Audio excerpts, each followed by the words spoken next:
this is an iHeart podcast. Guaranteed human. Lowe's knows Sundays are for football, so tackle your home improvement projects by Saturday and earn your Sunday with great deals on LG and Bosch appliances, select Bounty and Swiffer cleaning products, and more. Then once your to-do list is done, get ready to kick back, relax, and enjoy the game. Shop in store or online now and earn your Sunday with help from Lowe's, official partner of the NFL. Rich, how was your 4th of July, man? It was great. We hung out by the pool, had some glizzies, watched some things blow up. It was as American as apple pie. JJ, what about you? Nice. Mine was great. Pretty similar. We went to the pool. I had this American flag themed, red, white, and blue outfit going. I had American flag swimsuit. I had this sort of button up American flag, red, white, and blue shirt going on. And then I was wearing a hat, a red, white, and blue hat. And as I was at the pool, I got a couple people commenting saying, man, I really like your hat. And it was red, white, and blue. But I thought about it and I realized I was wearing a Quebec Nordiques hat. I was wearing a Canadian hat on the 4th of July. I'm JJ, and over the last couple of years, I've been doing everything I can to be a best ball bro. And last season, things finally fell into place. I got 40th in the DraftKings Millie contest, taking home $20,000. Maybe I became a best ball bro, but I'm still looking to learn more about this game, and I still want others to come on this ride with me. So even if you consider me a best ball bro, this could be your year. This could be the year that you officially become a best ball bro.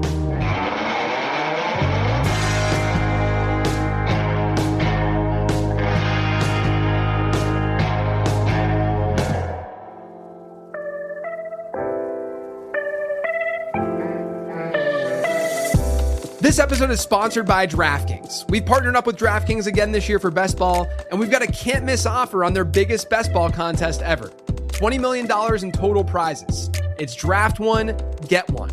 Draft your team once, no weekly lineup management, and your top scorers start automatically each week, all season long. Download the DraftKings Daily Fantasy app and sign up with promo code LATEROUND. Enter a lineup in the $20 million Best Ball contest for $25 and get a bonus ticket for a second entry. 2 shots at the title.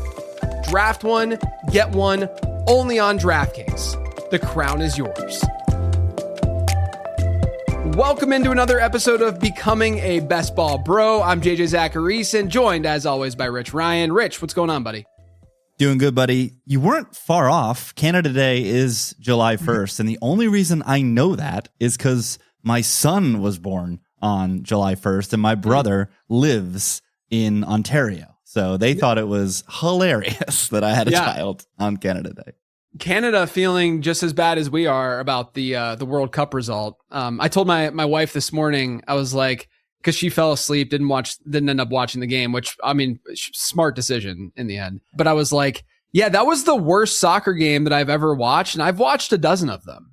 I've watched so many soccer games at this point. Man, that was brutal. It's just emblematic of just the difference in class between the American players and players abroad, guys that have been in European academies and systems. And man, they really clown. As soon as they didn't start Kevin De Bruyne, it kind of said everything that they thought about us as a soccer nation.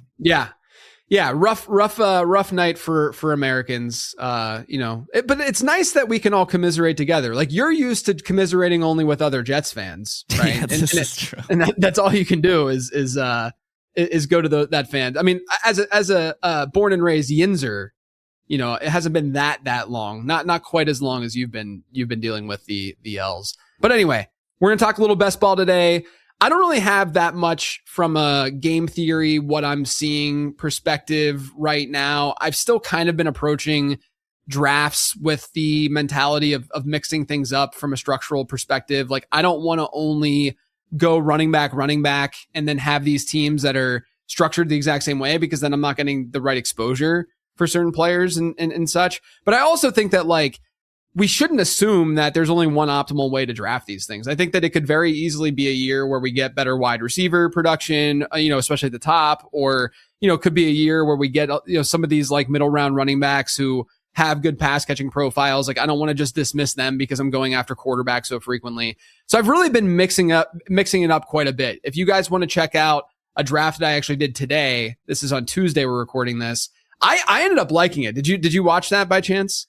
I got about halfway through. Honestly, I gotta say my favorite part of the draft, and it's something I've wanted to do this entire summer, but I've not had the chance, is the dude that went McBride Bowers. Week 17 matchup. I think that is a very fun galaxy brain tight end in the flex. Like that's the kind of thing that I wish I could make that click, but I never get the chance to. I think that it's one of those things that like I wouldn't do consistently, but I would do. No. I think I said it on the stream. Like I'll try to do that maybe 2 or 3 times in my 150 that I'm doing, just to have that exposure to those guys. Because obviously, like you said, they play each other week 17.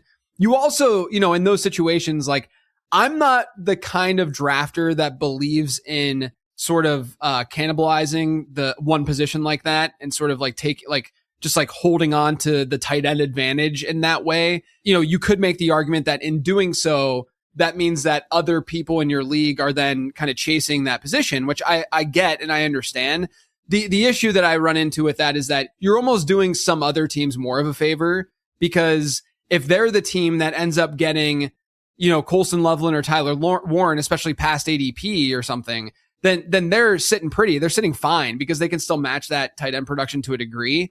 And so, you're almost like, it's like the people who hoard quarterbacks, and want to go that route, because I think quarterback is a little bit easier to wrap your head around, but they hoard quarterbacks and they say, oh, well, I'm going to like destroy at this position. Sure. You probably will. And then other people are not going to have very good quarterback rooms. And therefore, they're going to have a harder time advancing out of their pod. And I just think it's just not an optimal way to do things, just because if you were to get out of the pod, first off, you're not necessarily set up to be optimal, moving forward, in playoff weeks, because you have really weak running backs and wide receivers. And that's very important to be good at. And I think people kind of galaxy brain that side too much. It's more defensible, in my opinion, at tight end, because you can flex the tight end, right? Where quarterback, this is the argument too against Josh Allen early in best ball, in the 3rd round in best ball, is that, I've seen the argument of, well, Josh Allen has the highest ceiling in fantasy football on a week to week basis. And what if he's the guy that you need in week 15, 16, and 17? Sure, you could definitely make that argument, but I would argue very strongly and very easily that there are late round quarterbacks who can match Josh Allen's weekly upside in a given. We see it all the time. I mean, the team that I got 40th last year in the Millie had Brock Purdy in it, and he was like, he scored like 40 to 45 points in the championship, And so I don't think that it's as applicable to the quarterback position as it would be at tight end, where, like Brock Bowers and Trey McBride, their weekly ceiling from a probability driven, of course, like a Kyle Pitts game can happen, or, you'll see a random late round tight end. But from just strictly like a probability driven perspective, it's much more predictable that it would happen with one of the elite tight ends as opposed to one of the late round tight ends, and that dichotomy with the quarterback position. So you said you liked the draft after you were in the 11th spot after last night, the night prior, not liking your draft out of the 11th spot. So what was the difference there? Why'd you like this draft so much? Yeah, I like this one. I ended up getting a Minnesota stack. So I got Justin Jefferson at the 111, which was a nice little fall, like a slight fall. He'll usually go like 109, 110. So I got Justin Jefferson there. The problem in the 111 spot in the 112 is that you have to make a decision as to which running back you're going to take if you do go wide receiver first, or, you could, maybe CD Lamb or Justin Jefferson falls, but if they don't, then, I'm not really taking Drake London in that area. I see Brock Bowers fall too often into the more later parts of the second round to really go Bowers. So the decision really comes down to taking a running back. And I'm trying to, I was really heavy on Chase Brown earlier in May. And so I have a decent amount of Chase Brown. I'm not just clicking the same guys over and over again. So I ended up taking Marion Hampton. And then with taking Marion Hampton, the nice part is Ladd McConkey often finds himself in that 3-4 turn area. So I got Ladd. So I started that Chargers stack a little bit. And then I got Bashal Tutin and Parker Washington as a Jag stack. And then I realized very quickly that they have the same bye as the Chargers. So I couldn't double tap Justin Herbert with Trevor Lawrence, which T-Law almost made it back to me again in the 9th round, which would have been crazy because that's a huge value. He was only 2 picks away. but I got Justin Herbert, and then Jalen Warren also fell to the late 7th. So the team was like looking good from just like a CLV, ADP value perspective. And then I ended up getting Kyler, which was really nice to get that Minnesota stack. And then the rest of the draft, I think, kind of fell into place. Like it was a good, strong structural draft. The one that I did last night from the 11th spot, it was just one of those drafts where like 1 or 2 picks away from so many guys that would have made it great. And then I kind of had to force a Green Bay stack, and I got Matthew Golden, who I'm not like super, super high on. I'm not low on necessarily at his price, but I'm definitely not high on. He has a really bad market score too. So it's just that kind of thing where it fell into place a little bit more than what I saw today. And really like today's draft, like getting some of these values, because there were some really weird things going on in the front half of the draft, like really weird stuff. Like the 2-3 turn was Josh Allen, Malik Neighbors, right? And so I hated that I wasn't on that side of the board, because usually when you're on that side of the side of the board where like weird things are happening, that's when you can immediately pounce. Value. Right. You don't get like the wave of value. Right, exactly. You get like the immediate reaction. Exactly. So like I knew that as guys would fall, because guys were going to fall if Malik Neighbors and Josh Allen were going a little bit earlier, but I wasn't going to benefit from that probably because I would hit that wall. But I think the biggest value is probably Jalen Warren. He usually goes in that like 6-7 area. I got him in the 7-8 area, which was really nice. And like I said, I almost got Trevor Lawrence even later. But yeah, check out that draft, see what I did. I think that from like a structural perspective, it's what I tried to do, where I wasn't locked into an RB start. I wasn't locked into any sort of particular strategy. It just kind of fell into place. And I was thinking, I do think in the 11 spot, it's a lot easier to think one pick ahead than in other spots, just because you can look at what the 112 is doing and know that like in the 112 in this case took Lamar Jackson and Joe Burrow, right? So that like, I'm like, oh, well then I could get Jalen Warren in this spot where I was going to get Justin Herbert, because if this team that drafted Lamar Jackson and Joe Burrow gets Justin Herbert, that's just a bad beat. That's just not something that I'm going to predict or like think that someone's going to be that irrational. And they didn't, so I was able to push Justin Herbert a couple picks while still getting a running back, a player in that upper tier. So I think that is the advantage usually of like the 10, 11, but overall, I'm not like in love with that, draft slot in general. I don't know. I think, what do you think the worst draft slot is? Do you have any take on that? Like maybe the 110, 109?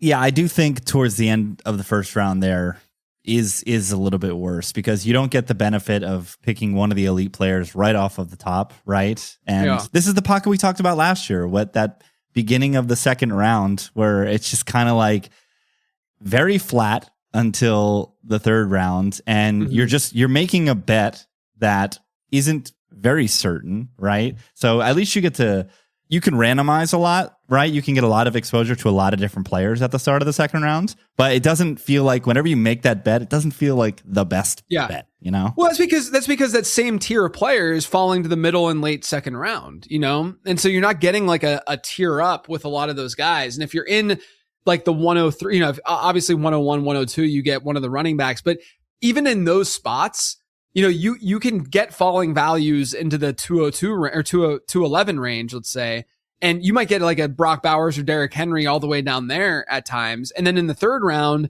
you might still be able to get like Nico Collins, like there's still, so like there's and then in the fourth round in that area, you could get a falling value out of the great wide receiver tier and double tap there. So like, to me, there's if you're in the 102, there are magical drafts that can happen, in my opinion, from like a tiering standpoint and projection standpoint.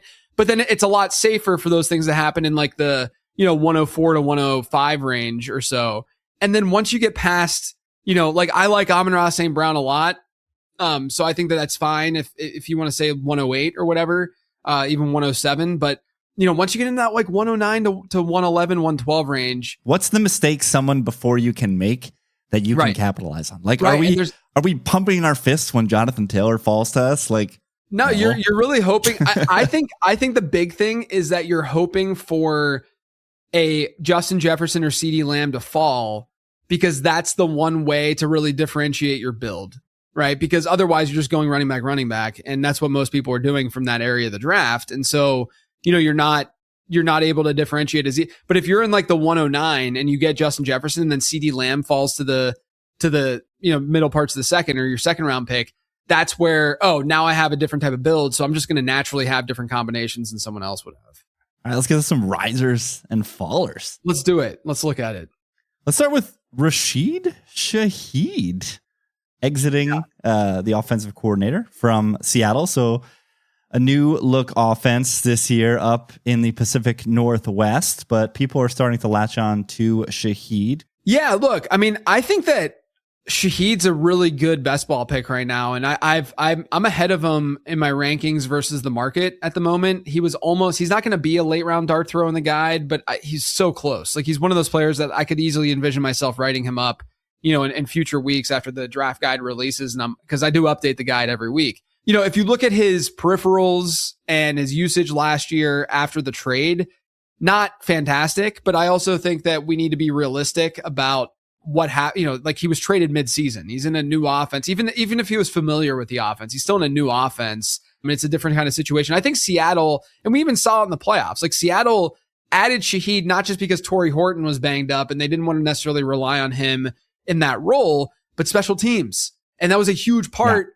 Like, he played a huge role on their Super Bowl run, right? So, like, it was a massively favorable move that Seattle made to get Shaheed, but we shouldn't lose sight of the fact that not only has Shaheed had crazy yards per route run seasons historically, but we saw a nice shift also in Chris Olave's target share after Rashid Shaheed left, which means Shaheed was taking targets away in a way from one of the better wide receivers in the game in Chris Olave. And so, you bring all that together. I also have become more bullish on the Seahawks throwing the ball a little bit more this year, because we know statistically that defenses tend to regress year over year. It's essentially going to be very hard for Seattle to be not that they have a bad defense. It's just going to be hard for them to be as good as they were last year defensively.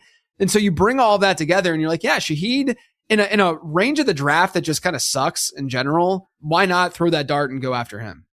Yeah. Seattle, best defense across the board. You look at any EPA DVOA metric. I don't know if you heard that, but must have hit a goal in the World Cup game.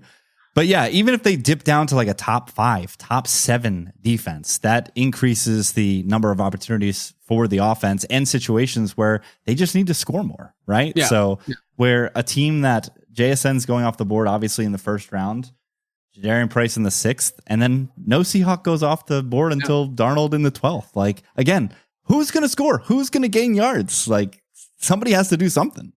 You would think. Switching to running back, Jordan Mason moving up in drafts right now. So there was a report that came out this week about how Jordan Mason is essentially going to be like he's ahead of Aaron Jones, let's say, from a depth chart perspective. The thing that I caution people with every year is that fantasy football is a different game in the way that we're scoring things versus what beat reporters will generally report.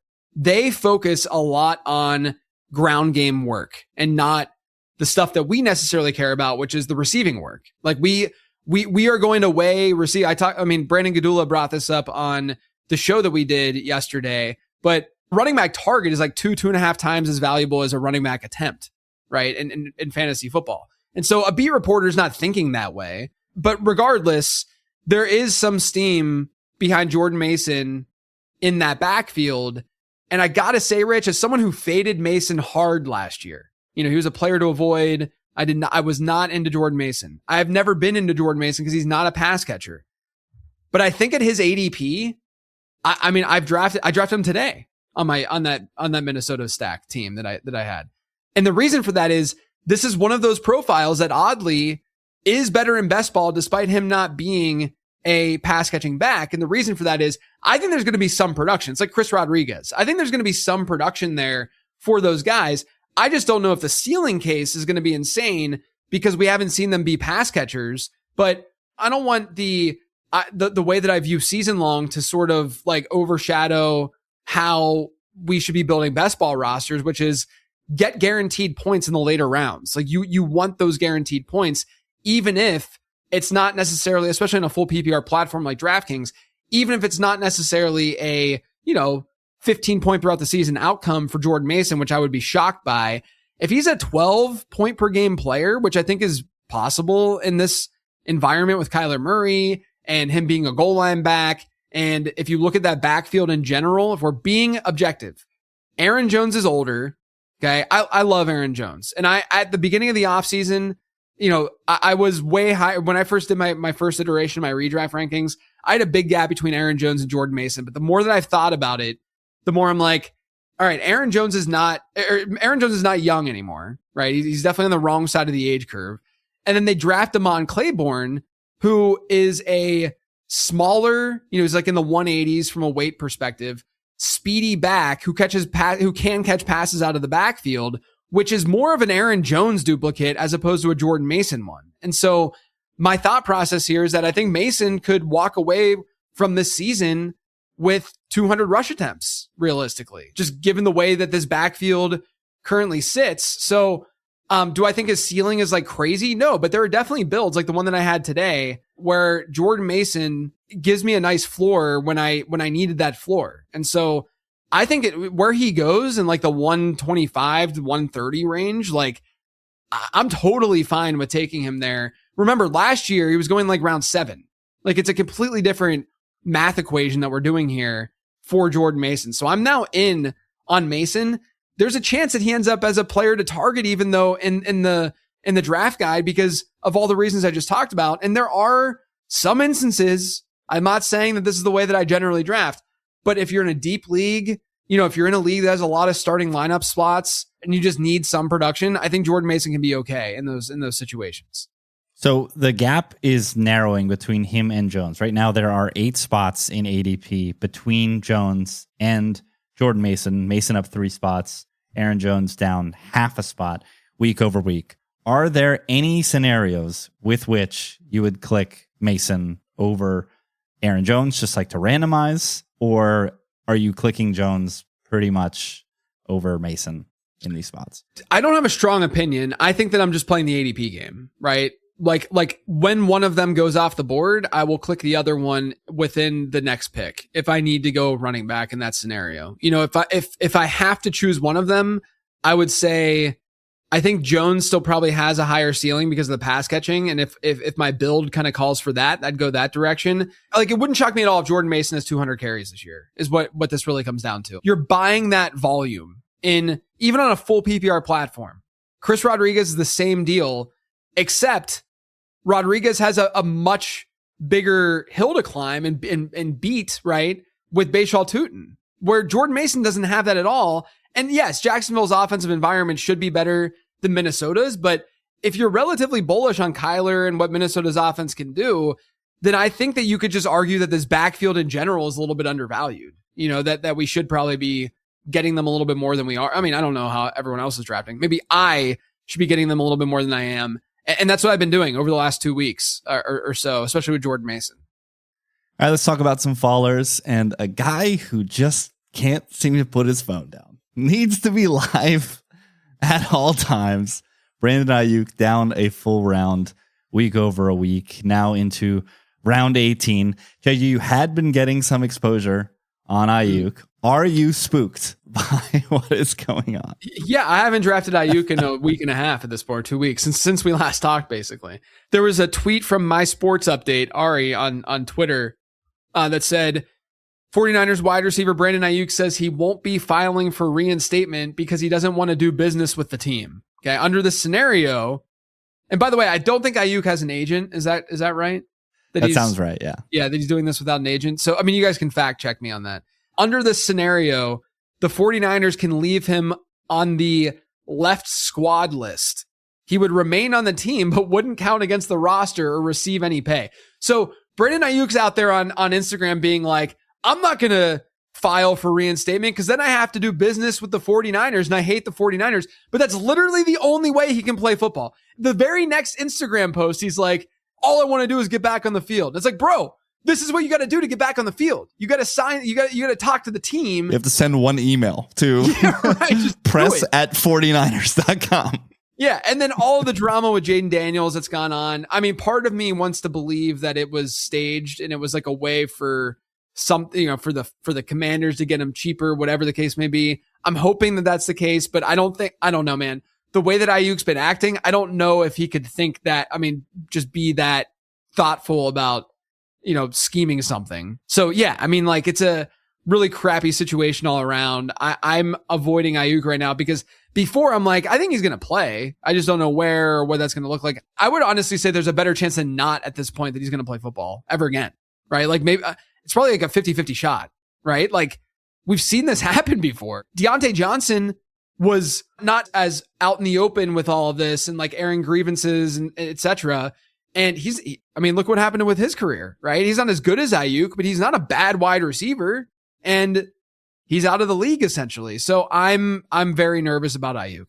And so are my dynasty bags. My gosh. We're a couple burned feet in a cryotherapy chamber away from the Antonio Brown trajectory. Honestly, screw Hard Knocks. If you're just follow Brandon Ayuk. That's all Why not? At least do like mini episodes. His perhaps presumed future teammate, bringing up Jaden Daniels. Katron Allen is another follower, the rookie running back out of Washington, down another 4 spots this week in the 18th round. Yeah, I don't know if this is like, I think this could be the result of like the Rachaad White, Ja'Cory Krosky-Merritt wars that are going on right now, where people are like kind of staking a claim on one of those guys, which by the way, I'm on team Rachaad White between those two. JCM just literally has never been a pass catcher. He was not a pass catcher in college. He was an older prospect. He was not a pass catcher last year. And in this kind of scenario, I'm going to lean towards the pass catcher more. This isn't a situation, in my opinion, that's like Jordan Mason, Aaron Jones, because Rachaad White's a lot younger than Aaron Jones. And I don't want ground game work to cloud my judgment about how good or bad a player is, which is what the argument always is with Rachaad White, because there's a lot of variance and volatility with rushing numbers. But Katron Allen, I still think he's a decent dart, because if you look at day 3 running back hits over the last decade or so, they all come from ambiguous backfields. It just depends on how you want to define that. But their RB1 on their team is typically drafted after RB30. And that's what we're seeing, in Washington. It's an ambiguous backfield. So I think you can still throw that dart at Katron Allen. But again, this is another reason though why, if you go back to the Minnesota comparison, they each have day 3 rookies attached to their backfields. Katron Allen is more of the Ja'Cory Krosky-Merritt replacement / would dig into his role, because Katron Allen's an early down bruiser and can steal some goal line work, but he's not much of a pass catcher. Whereas Devon Claiborne is more of the Aaron Jones archetype, right? And so that's why I was more attracted to a guy like Jordan Mason than I would be Ja'Cory Krosky-Merritt. And so, yeah, I still think though that Katron Allen is an interesting click, given that he's going as late as he is. And then we'll move to Carolina, where Chuba Hubbard is seeing a dip down 2 spots this week in a more consequential 7th round. Yeah, I've gotten him in the 8th at times. That's when to me, that's the sweet spot for him. Like if you know that he's going to fall in drafts at times because of the Jonathan Brooks love, which look, I've drafted a lot of Jonathan Brooks. I'm in. We're all hoping. Speaking of dynasty bags, we're all hoping. Yeah, right.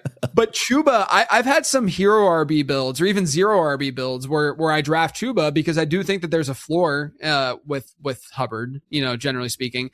But yeah, I mean, like, Chuba is more volatile than what the market, especially in season long. I know this is a best ball show, but when you get to your season long drafts and people are drafting off a projection a lot more than they probably should, Chuba is one of those players where he's going to look a lot better from a projection standpoint than versus it capturing his actual volatility. Like he's in a backfield where quite literally last year we saw this coaching staff be okay with replacing him, with another running back that was just playing better at the time. And, Rico Dowdle cooled down a little bit down the stretch. But if Jonathan Brooks plays well and he's a good prospect and there's a lot of upside attached to that profile, Chuba Hubbard can lose his job, can lose a big workload in that backfield because we've seen it. There's no attachment. And I give the Panthers credit for what they did last year, right? Like Hubbard was not playing as well as Rico Dowdle was, and they made the switch. And then when Dowdle started to play, that's when Hubbard was healthier and he was starting to get more work and he looked a little bit better down the stretch. Like, that's what a hot hand approach really should be when coaches just say, oh, we're going to go the running back with a hot hand, the most carries. They're really just saying we're going to give the running back that we like the most carries. But Carolina actually went with a hot hand approach. And because of that, we should be open to that when we're drafting those running backs in that backfield. Yeah, when we have an asset like Jonathan Brooks, who is so extremely volatile, it is not only hard to project him, but in the same backfield, somebody who is likely to get some work. It's terribly difficult to also project Chuba Hubbard, right? Because if Brooks goes Super Saiyan, like you said, that eats into Schubert Hubbard's ability. If the injuries are just too much for him to sustain, then all of a sudden Chuba Hubbard becomes a value here in the 7th round. So just a very volatile asset. Remember, Hubbard was a fade for this show last year, and it's because he was a 5th round pick. And there is a significant opportunity cost difference when you're talking round 5 to round 8. That's a large, especially if you look at it this year. You're passing on like Cortland Sutton types or Michael Wilson types or whatever. It's a huge difference versus like Christian Watson or some of these year 2 running backs. Like that's a big deal. That's why like Chuba to me is not really a fade, just simply because of that overall. But anyway, we have a guest for today's show, Rich. If you guys have been following Pete Overzet's So You Think You Can Tout, then you have seen the guys from the Toxic Tower on that show. One of them being Best Ball Guy, BBG or Eric, whatever you want to call him. Actually, I asked him in this interview what he wanted to be called, and he said BBG is fine. So we'll go with BBG. But he's from the Toxic Tower. You probably saw him on So You Think You Can Tout. He's got a YouTube channel of his own as well, at Best Ball Guy. It was a great conversation. We talked about what people might misunderstand going from season long to best ball, the importance of rankings. So the discussion that we had last week, we talked about that on the show and in the interview. Some recent big name risers, so much more. It was a great conversation. I hope you guys enjoy it. So without further ado, here's my chat with BBG.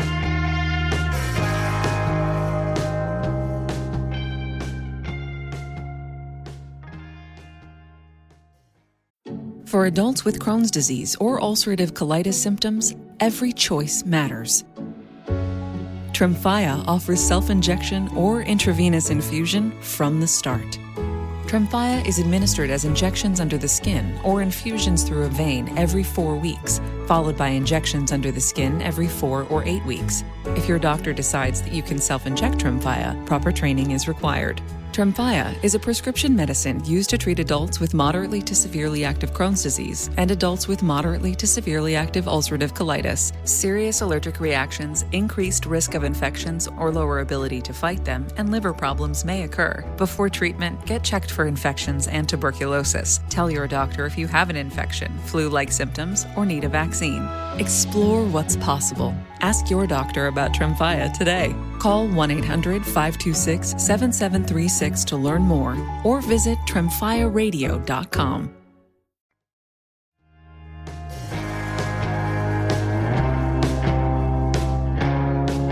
All right, BBG, we have a lot of people that are kind of coming into the draft game and the fantasy football game right now. We're post 4th of July. This is usually the time frame when people start getting into it more.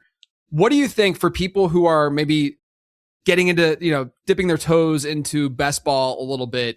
What do you think folks get wrong when thinking about season long and then going into best ball? And what are some of the pitfalls there?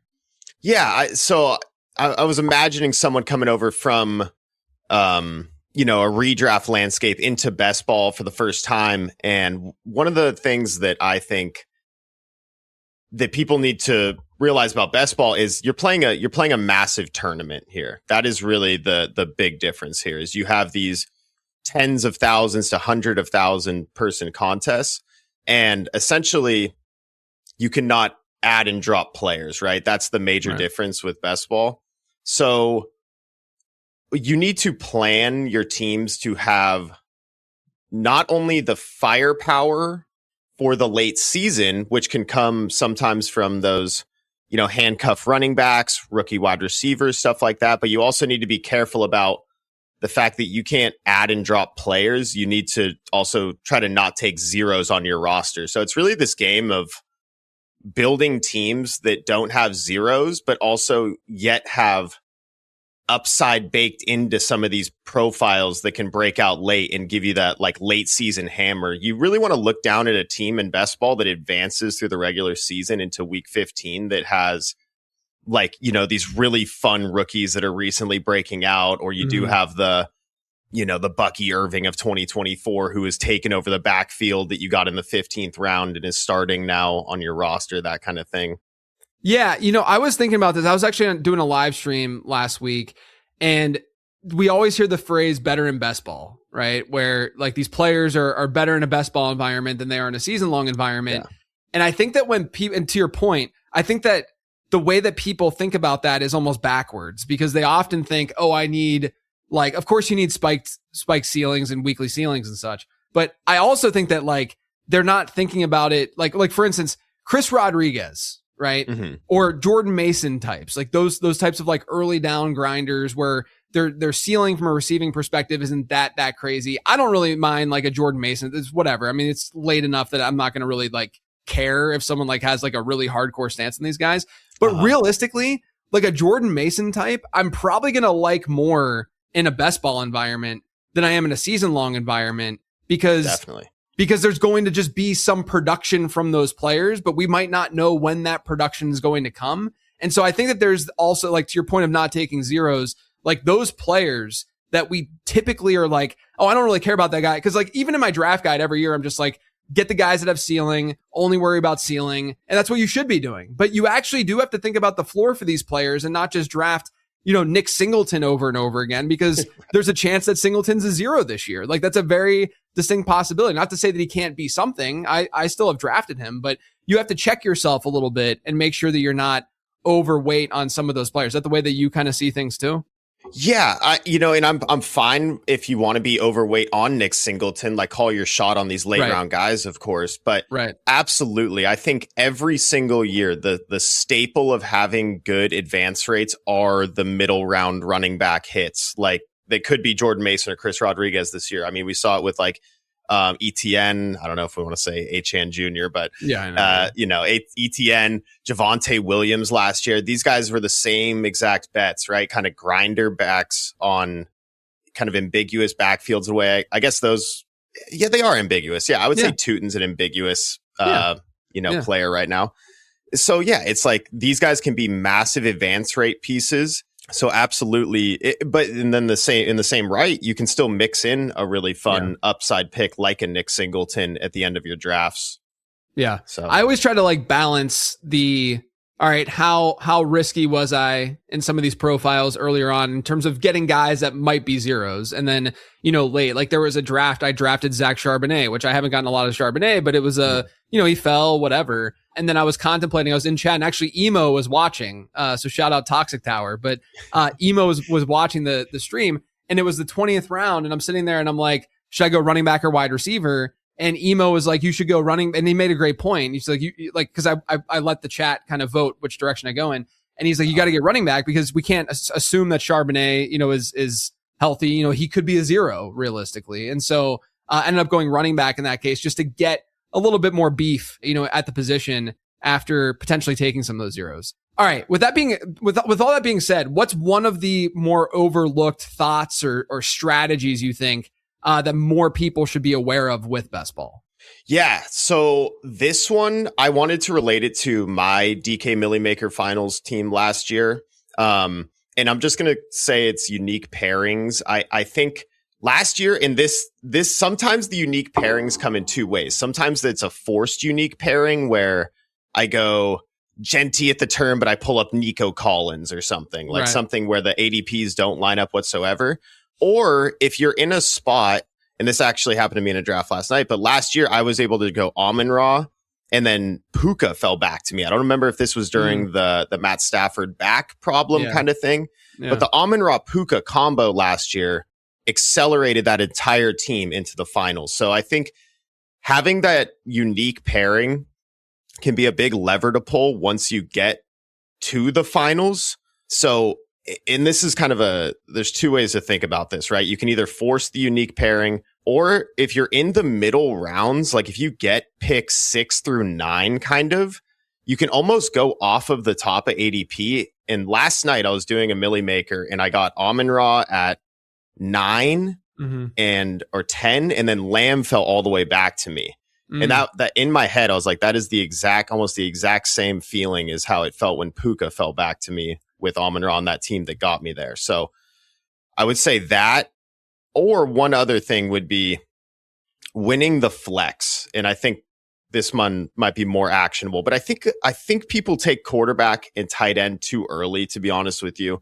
And I think grabbing the strongest possible wide receiver running backs oftentimes make the strongest teams. Winning the flex, those those two positions up at the top of the board, those guys have the best chance of breaking out. Whereas you can find later round quarterbacks, later round tight ends that can be the big hits for the season.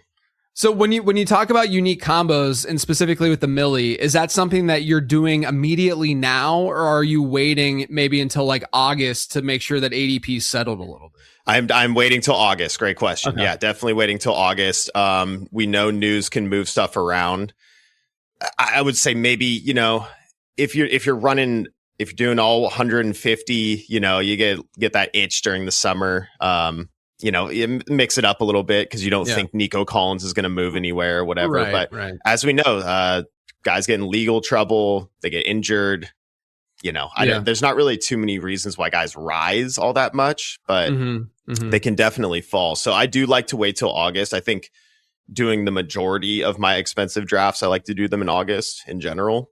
Yeah. Yeah. Do you find another thing that and this is completely like, it's kind of related, but if you get that like Amon-Ra, CeeDee Lamb start, okay, and you're like, oh, this is sick. Like this could go really, really well. And like, let's say round 3 falls into place too. Do you find yourself, and this is a completely subjective, opinionated thing. Like, I don't think there's a real answer. Maybe you feel like there is a real answer, but do you feel like when you get a start like that, you then force the issue and just get your favorite plays from then on out because you really want that lineup to like you're like, all right, I already hit the jackpot early on with these first 3 rounds. I'm just going to get the dudes that I think are going to hit. Cause obviously we have our favorites, right? I'm just going to get the dudes that I think are going to hit. Therefore, this could just be the lineup that I'm going to sort of like hold on to and say, this could be the one that brings it home this year. Definitely. I mean, I think more through a structure standpoint. So I'm like, okay, I have Amon-Ra, CeeDee Lamb. I have the wide receiver 1 and 2 on the season. Like think about it like that. So then I start building my draft backwards in my head. It's like this team obviously is going to need running back points. Let's just make sure this team advances because that you don't screw this up because people don't have Amon-Ra Lamb in the finals. They like that combo is so rare and unique. Like I said, it's such a big lever that I'm pulling that. And, you know, maybe it is different on DraftKings. Maybe that is common. Sorry if it's not. I've only done 15 DK Millie makers. No. Look, it's not a very super, super common thing. I mean, like Lamb will fall at times just because people on DK will be pretty wild, you know, at that like 1-2 turn. But it's not, I would not call it a common start. Yeah. Yeah. I would just say once you get it, just make sure you can advance it from there. So back to let's make sure we get running back points. I think in the 3rd, I went with maybe ETN or something, just trying to get some starting running back points like that. Yeah, like ETN, Scatabo in the 4th, whatever. But yeah, that's all I'm thinking through. I'm also thinking like it would be super ideal to get Dak or Goff on this team, maybe even both, like just fully commit to those 2 offenses. But that's really all I'm thinking is let's get this team to week 15 where no one has this combo and I'm going to have it. Yeah. Let's not screw it up. And I think like it's also just like, let's make sure we don't get screwed at quarterback. Right. And like, just like reach a little bit just to make sure that when that quarterback run inevitably happens, that we don't screw ourselves over, which is, my gosh, just a side rant. I had Puka and Devontae last night and someone took naked Stafford way above ADP, and it's the most tilting thing on the planet. It is. It absolutely is. And to speak to your point, someone took Dak 1 pick before me with no Cowboy, just unreal. On that team in the 7th round. I was like, unreal. Although the great Adam Levitan has noted that as tilting as those instances are, it's great that we're drafting with people that do that because that means that rooms aren't as sharp, right? So it's a little bit, when you think of it that, it stings, it sucks. It does. But then, you know, you fall back on that idea and you're like, all right, I'll take it over the long run. Yeah. And to my earlier point, it's also like it opened up this ability to be like, all right, it's still the 7th round. Like, let me take another usable running back here. I can get Jaylen Warren, who might be this year's Kenneth Gainwell on this team instead. Right. So let's go that route. Yeah. 100%. I had this discussion last week on Becoming a Best Ball Bro with Rich Ryan to open up the show.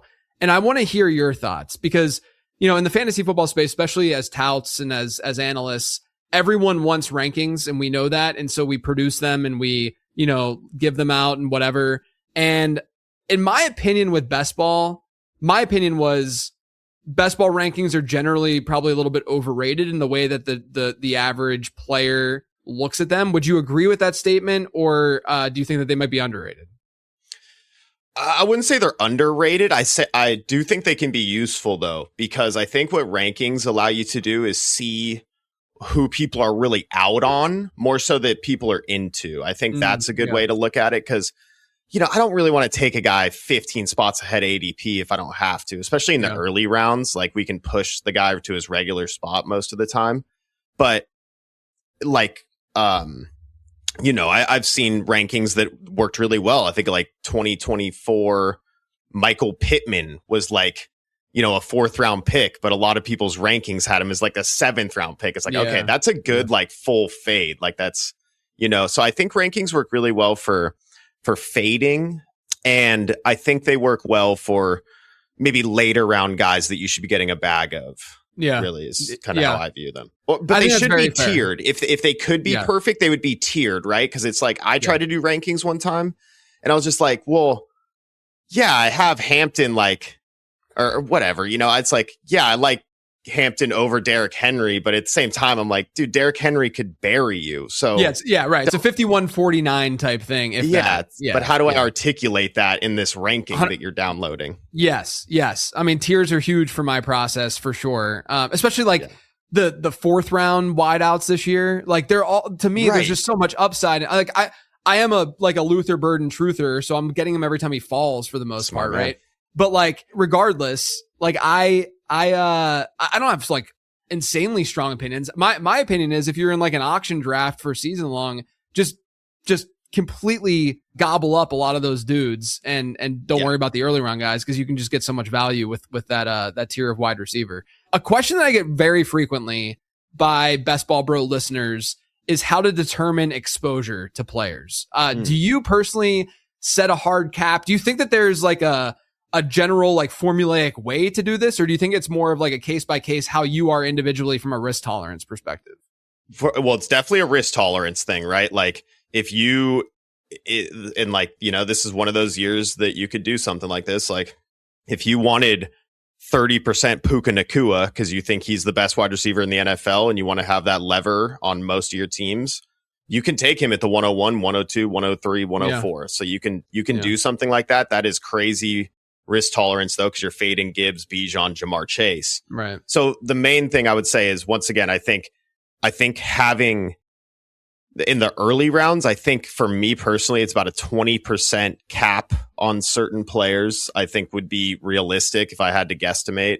But I think as you get later into the drafts, I think if you believe in a Jeremy Bernard or something like that with these lower cost guys, back to that auction thing, these guys only cost you $1 or $2. Right. So if they flop, who cares, kind of a thing. But if you really believe in them, take them on half your teams if you want. It's not going to kill you even if they're a 0. But if you have a full stance on whatever, I don't even know, you're taking Rashee Rice in the 2nd round every time and he gets hurt or whatever, like, there goes most of your season. Yeah.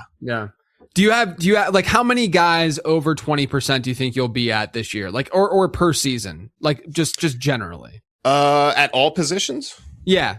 Probably like 2 tight ends, 3 or 4. Probably like almost 10. So not like a crazy amount, but that's pretty standard for me. I do build, I definitely believe that this is such a crazy game of variance and stuff. So I don't flag plant too much, but I have like a grouping of guys that I really like at the end of drafts, and I'll have, a nice 20% of all of them or whatever. Yeah, that makes sense. There have been some players recently over on DraftKings that have been steamed up a good bit in ADP, and I want to go through them. There's 4 guys I want to talk through and hear your take on them. The first one is Zay Flowers, who, a month ago you could get pretty frequently in round 4, or at least at the 3-4 turn, but now he goes at the 2-3 turn sometimes. I mean, people will bring him up there. Are you in or out on Zay this year?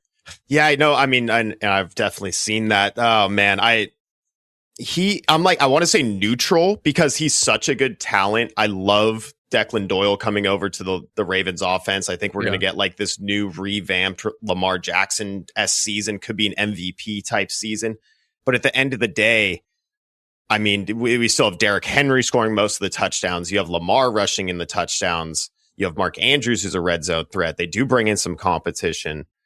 I would just be hesitant at these prices. One thing that happens in best ball every single year is sometimes T. Higgins and Jalen Waddle will be like 2-3 turn picks, and Devonta Smith will be too. And then they fall down to the fourth round, late fourth round. Like, these guys move up and down the board really heavily based on how they performed the prior year. And Flowers did have a great 2025 season, but I would say I like him as an upside play, or like a weekly upside play. But as a season long advance rate piece, I actually think it's probably not that strong, because I don't personally see how he can go too much higher than what he did last year. I think he has to kind of repeat what he did last year to be viable at that price. Yeah. I mean, to me, it's like, I almost feel like that some of the fourth round picks are just as good as the third round picks. It's there's just not such a significant, so I can like understand pulling him up, but I mean, like, there's definitely, especially like the touchdown stuff, because he's not been an end zone threat. Like, he doesn't get many end zone targets, doesn't get many red zone targets. You got to hope that it changes. And I'm higher than the market on Zay in general this year, but I mean, like, there's definitely some like red flag type stuff, with his profile overall. Let's move on to AJ Brown, who went from being a like mid third round pick often to then being traded, which we all knew was going to happen. Like, I wish I would have gotten way more. I did not read that room well at all, even though I knew it was coming. Like, I knew that he was going to rise a little bit. I just didn't expect him to rise to sometimes the early second round from that third round price. So are you in or out on AJ Brown right now? It's so weird. You think the market bakes it in, and they never do. They never do. So I did luckily grab a ton of AJ Brown while I could. He's the second round pick, and I think I'm in. I want to find a guy that I like enough to break up that running back cluster. And I saw him at ADP 16 when I did that Millie Maker last night, and I was like, I think it makes sense. I think you lose Stephon Diggs. I think Drake May is one of the best passing quarterbacks in the NFL, hands down. And I think the target volume could be there. The efficiency of the offense could be there. And, I do have this fundamental belief that people are taking too much early running back this season. I think so. Pulling these strong wide receiver levers once again, I do think is a fine option. And to your point about like, people getting him in the third before and now he's in the second, I don't think that really matters too much. Only, maybe 10-15% of the contest was drafted when he was a third round pick. And also he probably wasn't falling to the late third. So all the teams that have like, a Gentee start or a CeeDee Lamb start probably don't have AJ Brown on them for the most part. So I also think like when it comes to that kind of thing, and I know that people have stronger opinions than I do on this, but I also think like when AJ Brown had a decreased cost, when he was a third round pick, at that point in time, we also didn't necessarily have as much information as what we're going to have in August to like boost up some other players. So like you really have to I mean, look, you can draft some crazy teams in May, right? Like you can draft some crazy teams in early June. I get all of that, but I don't want to overstate what that means, because you have to actually do that, and it's not the easiest thing in the world, and there's some luck involved, right, in doing that. Yes. So it's not the easiest thing in the world to do. So admittedly, with AJ Brown, like, I'm not against drafting him.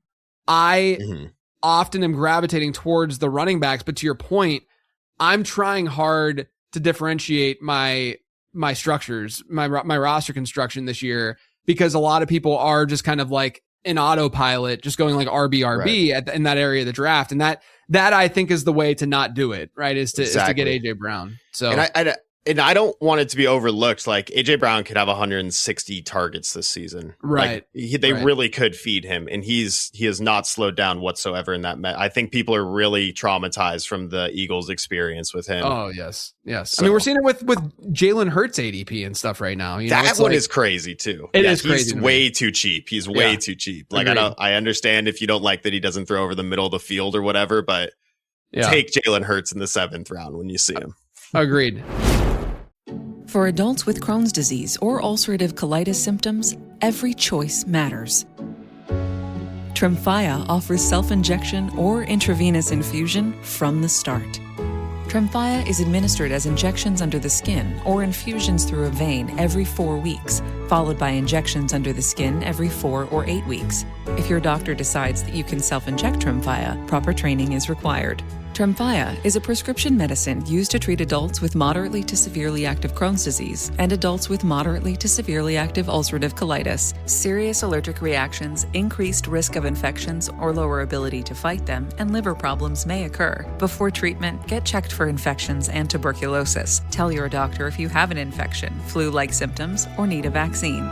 Explore what's possible. Ask your doctor about Tremfya today. Call 1-800-526-7736 to learn more or visit tremfyaradio.com. How about Bashal Tutin? He's rising a little bit because of the Chris Rodriguez stuff. I feel like this is the great divide of fantasy football in 2026. Are you in or out on Bashal? I want to be in, but I'm kind of out for the most part. I mean, I'm looking at Trevion Henderson, Quinshawn Judkins, Bucky Irving. There's even another DeAndre Swift. All these guys go right around where he goes, and I prefer all of those guys to him. So it's going to be hard for me to get to Bashal Tutin. I get it. We really like the Jaguars offense, but I think you're paying this premium price right now based on the Chris Rodriguez foot injury thing. We saw, well, for one, there's a report that he's going to be totally fine for training camp. So Tutin might literally fall back to the 5-6 turn or even the 6th round. Then you just factor in that he just couldn't get himself on the field last season. Like that's not good for me. I don't view ETN as like this guy that you can never take off the field, and Tutin couldn't even do it last year. So I don't love that. So I think you're paying a premium and you're really hoping for this mega efficiency and touchdowns, but I think he's going to get cheaper. So from a market-based game, I think, draft him in August when he's a 6th round pick. I don't see how he keeps moving up, but if he does, I probably won't have much of him. As much as I want the Jaguars running back, I think I'd go somewhere else with it.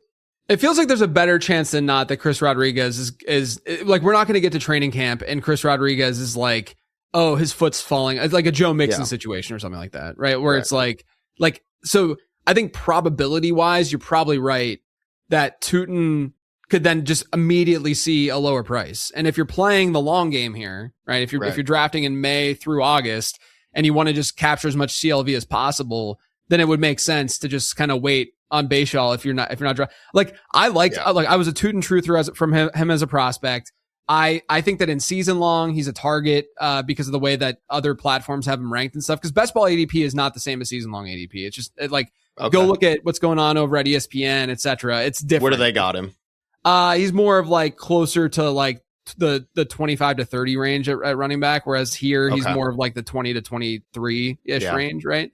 That to me is enough of a difference to be like, yeah, I mean, like now you're almost definitely getting him as an RB3 type in season long, which I think is perfect for a player like Tutin. Like if you go running back, that's where I feel more confident in getting a player like Bashal Tutin, because now you have that insulation. But if you're not going that direction, it's a little bit more difficult to, rely on him in that way, especially in best ball with what we had just talked about, and wanting to not take zeros, etc. And so, I mean, there's just different prices, in these different platforms and stuff. And right now I'm a Tutin truther, and I'm not even going like ham with this price right now. Yeah. I like the profile, like you said, right? And, I'll say this much. I wish I took a lot more when he was in that like 7th, 8th round in the pre-draft stuff. That was that was the time to buy. But they also came out and there was a giant report about how they wanted J.K. Dobbins this offseason, and the Broncos swooped in first and got him. So clearly they're like looking for other running back help. They were not planning on giving this guy,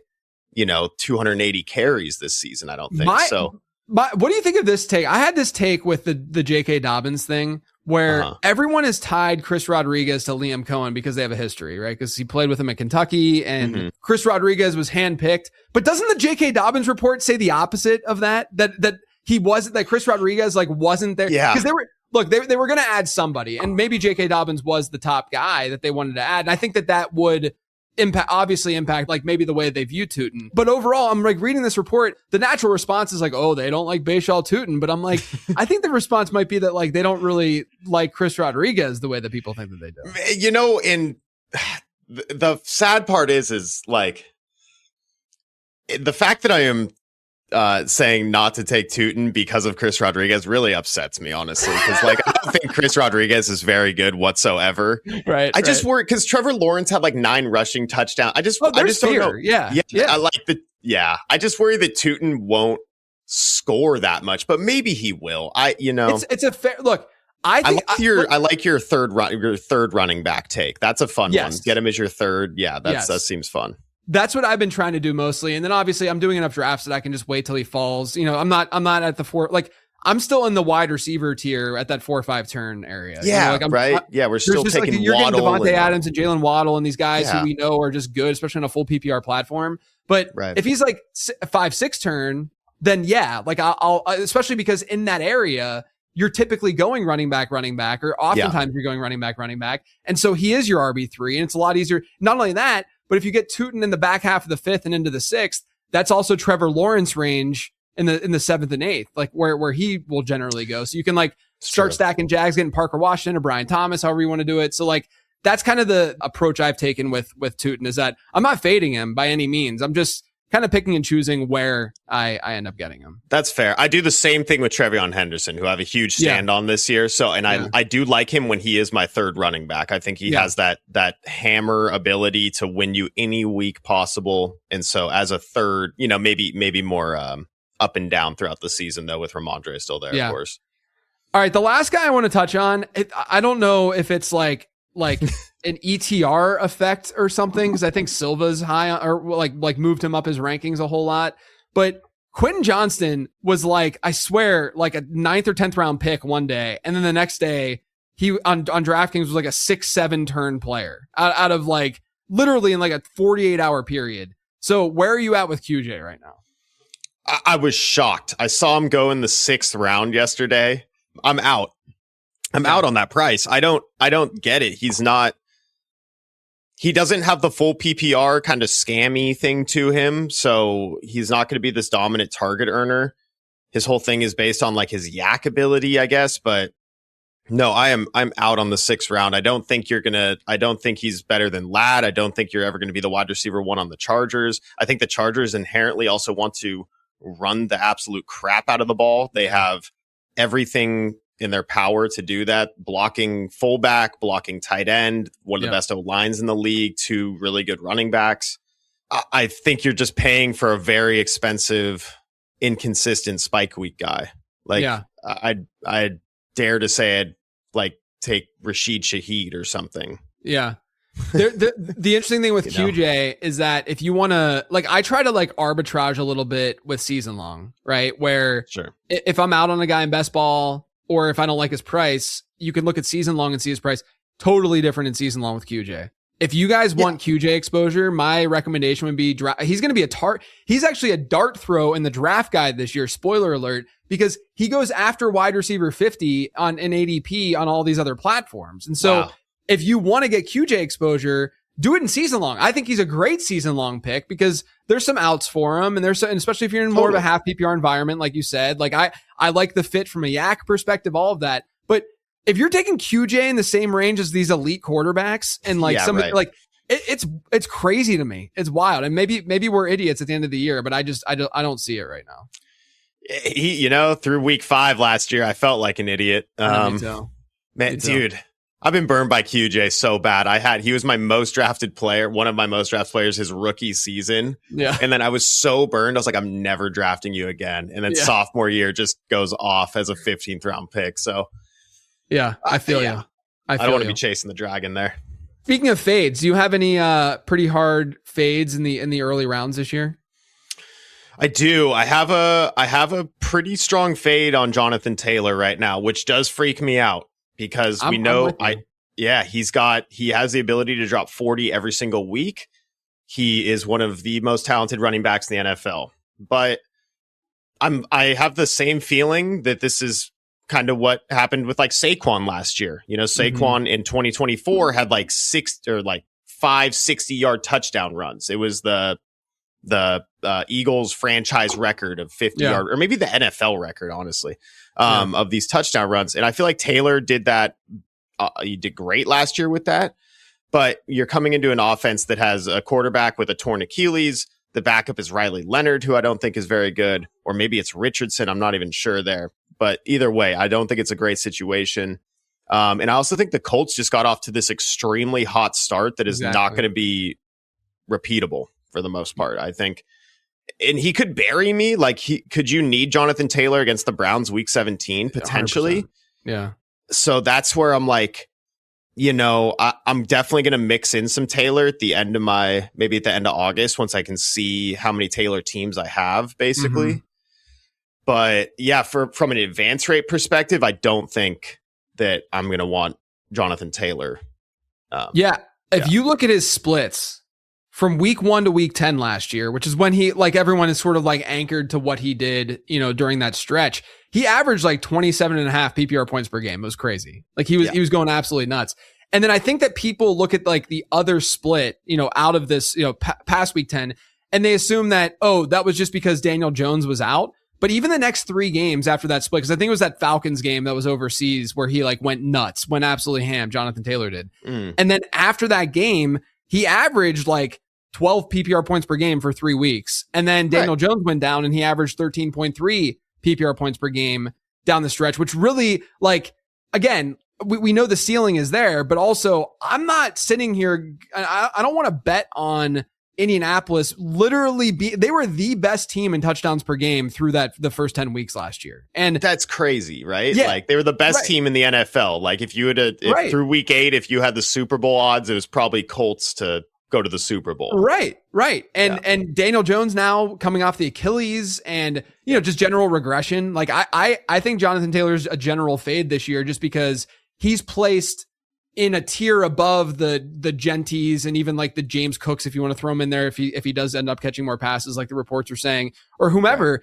I think he's just in the same tier as these guys. Even are you going to be shocked if like Chase Brown outscores Jonathan Taylor this year in full PPR? No, I think after CMC goes, I think you kind of enter a very flat tier, honestly, all the way down to Chase Brown, Henry. Yeah. Totally agree. Yep. When you're looking late in drafts, who are you targeting frequently right now? My most drafted player actually is a late round quarterback. Ooh, so it's Fernando Mendoza.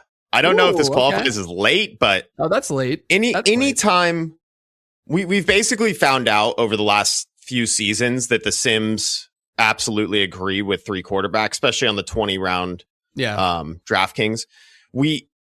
So it's like, let's pull the lever of rookie mystery box Mendoza, but also the mystery box isn't much of a mystery. This is like the Heisman winner, championship Indiana quarterback who is, he's a beast. Like, physically, he's huge, which I love. He's got all the quarterback skill sets from the physical aspect.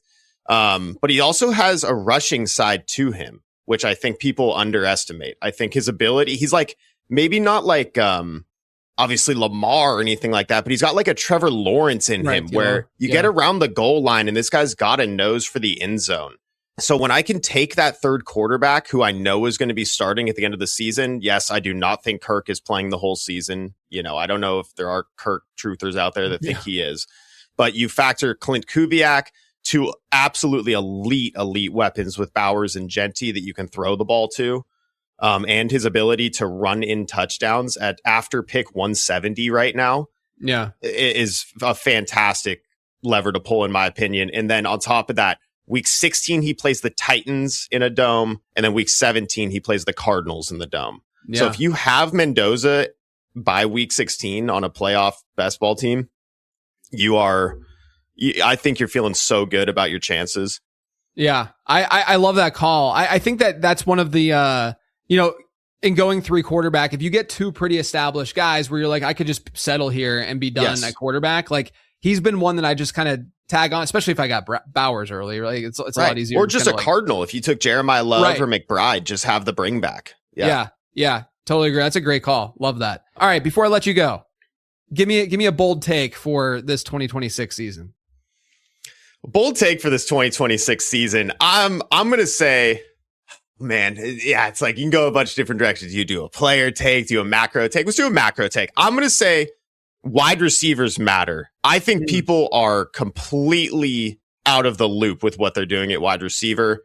I think the fact that people can look down at a roster and think that Jalen Coker is your wide receiver 4, but I have all these awesome quarterbacks and running backs is not the way to play. People are overdrafting quarterback early. They're even taking potentially too many running backs. If you hit on the ambiguous round running backs, like every single year, there is Washington, Minnesota, Tennessee, a bunch of different ambiguous running back rooms this season to where you can just take your anchor early, maybe double anchor if you want, and then wait a little bit.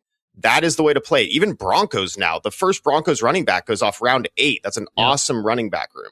So there's that. And I would just say, get your strong wide receivers early. They do matter. When you are looking down at a team in week 15, week 16, you don't want to see Jalen Coker as your wide receiver 4 that you need a big game out of that week when you have to beat 1 in 15 people in the pod or whatever. You want to look down and see like, okay, sick. Maybe this team barely advanced, it had a harder time, but now I'm looking down at Jamar Chase, Nico Collins, Rice, and my running backs are still good enough to where they're obviously good enough because this team advanced kind of thing. Yeah. So that's what I would say.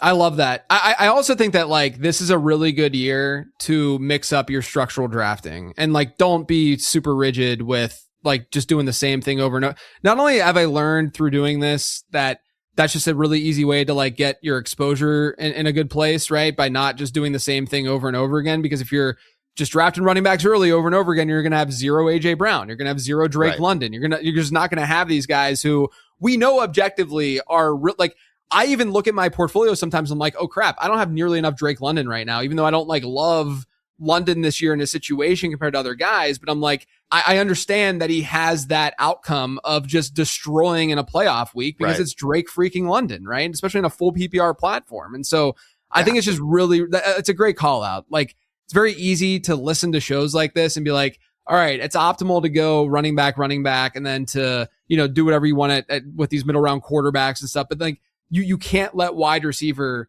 fall aside because it is still a very, very important position.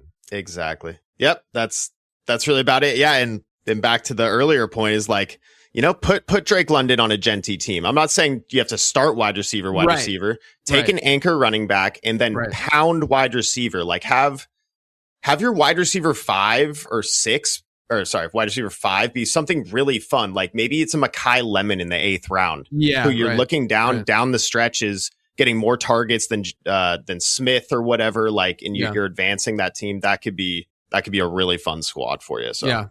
Love that call out. BBG, man, let everyone know where they can find you and what you guys are doing over the Toxic Tower, what you're doing on your YouTube channel. Just shout it all out. Yeah. Thank you, JJ. Thanks for having me. It's been great. We are live on the Best Ball Guy YouTube channel. Just type in Best Ball Guy and you'll find it. I go live twice a week where I do 3 hours plus of live best ball drafting. I'm also on a show that is, I don't really know how to even describe Toxic Tower. Maybe JJ can do a better version than me, but it's like a comedy show yet analytical show for best ball as well, called the Toxic Tower. It is a fantastic time.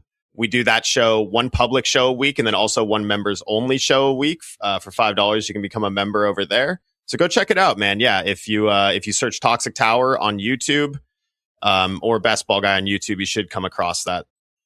I think that Toxic Tower is great because in the fantasy football space, you don't find a lot of shows where people are just like openly disagreeing with one another, and you guys are all buddies, and like you can do that openly and not trash, but just say like, you're not being smart with this take, whatever. Yeah. And you guys can give each other crap for it, but it allows from a user perspective and a watcher perspective, it's very entertaining, but also like, we need more of that just general debate. I think like I'm guilty of it. I have people on the show all the time where they say something and I might disagree with it. And I try to push back a little bit, but it's not always the easiest thing to do. But when you're comfortable with that person and those people, it's a lot easier to do it and have fun with it. So I would definitely check out the Toxic Tower. All great guys. I mean, PPR Tyler, I'm still kind of iffy on. But we're still coming around to him. Yeah. Yeah. We'll see. As always, guys, make sure you check out lateround.com. The late round draft guide will be out on Friday, actually probably Thursday night. So if you go pre-order that now, you will get it. There's weekly updates. You get rankings and tiers. There's tons of game theory stuff. I'm finished writing it. We're in sort of the editing phase right now. And it's going to be about 300 pages long. It is a very, very beastly guide. It's the longest and most in-depth that I've done. So check it all out, lateround.com. Otherwise, everyone, thanks for tuning in.